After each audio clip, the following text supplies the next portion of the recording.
Et toujours à ce sujet, on joint Tommy Dion. Il est chroniqueur culinaire, Journal de Montréal, Journal de Québec, derrière les plateformes Le Cuisinomane également. Il était au déjeuner cet avant-midi où les étoiles ont été dévoilées. On en parlera ensemble. Bonjour, Monsieur Dion.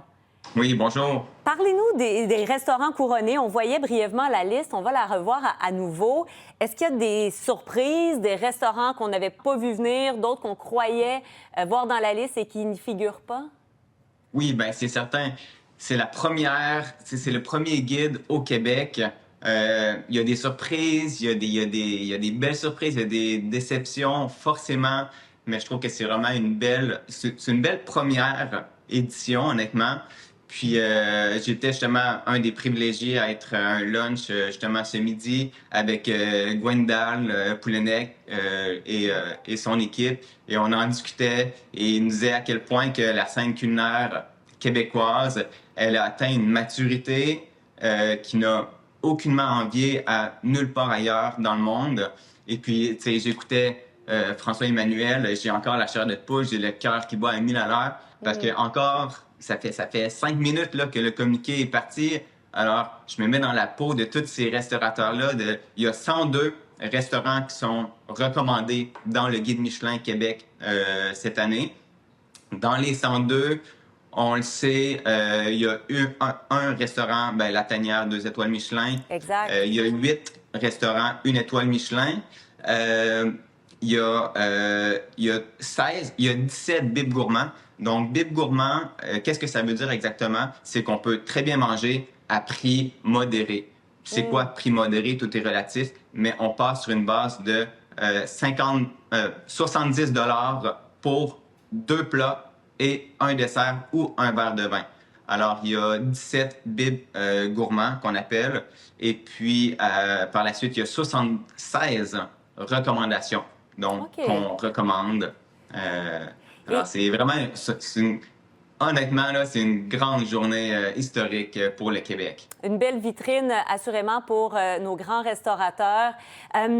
Juste pour que les gens comprennent bien, parce que, bon, il y avait ce déjeuner où vous étiez, j'imagine, des gens triés sur le volet, le guide Michelin, enfin, les gens qui expliquaient un peu leur choix. Et là, vous deviez garder le secret, parce que les restaurateurs, ils ne l'ont appris qu'à 14 heures, là. Ouais, c'était la chose la plus difficile. On était dans le secret des dieux. On ne pouvait rien dire et mon Dieu, j'avais hâte que la nouvelle sorte.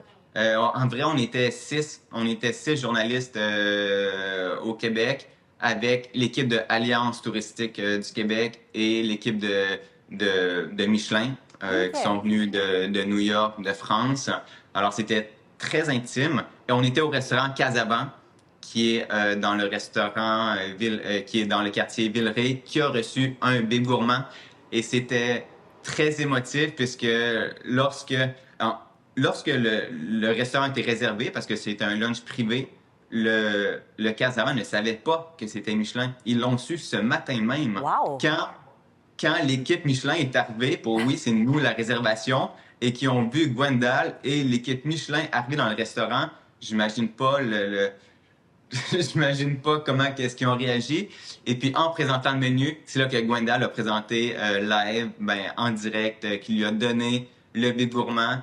Et puis, il y avait cette effervescence-là. C'était assez magique. Hein. Il y a beaucoup de mystères et pratiquement de magie, comme vous le dites, entourant tout ça. Est-ce que c'était anticipé, prévu que les restaurants de Québec s'illustrent à ce point par rapport, j'ai envie de dire, aux restaurants de Montréal? Est-ce qu'on peut dire Oui. ça? En tout cas, en termes d'étoiles, ça semble être le cas. C'est tellement une belle question, une belle observation. Chapeau, parce que moi, j'ai analysé la liste. Ça fait 24-36 heures que j'ai allé, j'ai tout analysé. Et au final, je suis pas surpris qu'il y ait plus d'étoilés Michelin à Québec qu'à Montréal. Parce que si on regarde, si on est tout fin gourmet, épicurien, qu'on va manger partout dans le monde, eh bien, la réalité est que dans la ville de Québec, il y a plus de restaurants étoilables. Donc, qui suivent un peu plus les codes, qui font les choses de manière un peu plus droite. Parce que quand on regarde la scène culinaire montréalaise, pourquoi elle est reconnue à l'international? C'est parce qu'elle les brise, ces codes-là. C'est parce qu'elle elles osent peut-être déranger un peu plus le client, elles osent faire les choses à leur manière un peu plus, donc en suivant un peu moins les codes. Alors, c'est une de ces raisons pourquoi que j'ai toujours dit que la Ville de Québec a plus de restaurants Plus étoilables. classique, Euh, on pourrait dire. euh, Classique, oui et non. Tu sais, classique, c'est un mot qui veut dire tout et rien en même temps, là. C'est vrai. Mais tu sais, si on regarde le Québec Club, si on regarde la Tanière, il y a la Légende également. Donc, c'est tous des restaurants qui ont cette mission de mettre de l'avant le terroir du Québec. Ils sont fiers de leur terroir. Ils le représentent de manière très personnelle parce que pour avoir une étoile, en fait, l'étoile Michelin, pour avoir l'étoile, il y a 5 critères.